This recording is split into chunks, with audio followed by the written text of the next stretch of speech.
Gunung es adalah bongkahan besar es air tawar yang berada di tengah lautan.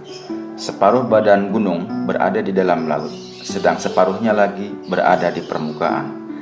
Tapi tahukah Anda, yang berada di permukaan hanyalah 10% saja, sedang 90% berada di dalam lautan. Kita hanya melihat puncak gunungnya saja yang tampak kecil, sedang sebagian besar badan gunungnya tidak terlihat.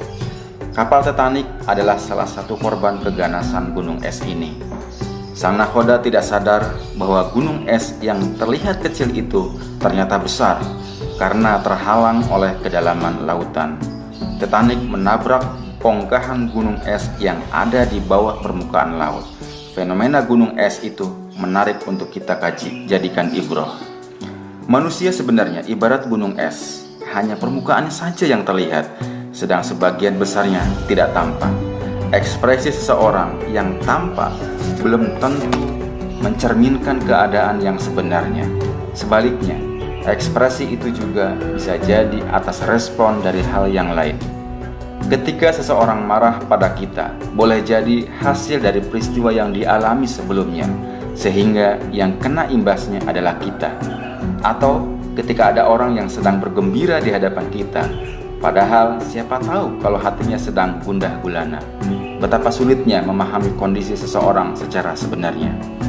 Bisakah kita menjamin ketika ada orang terlihat tertawa yang betul-betul sedang bahagia dan senang?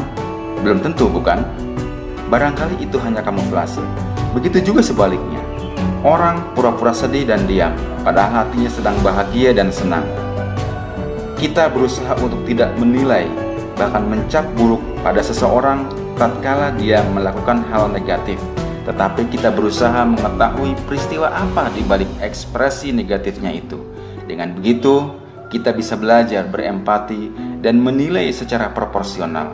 Selain itu, kita juga berusaha belajar untuk menghindari perilaku negatif yang dihasilkan dari respon kita atas masalah yang menimpa diri kita.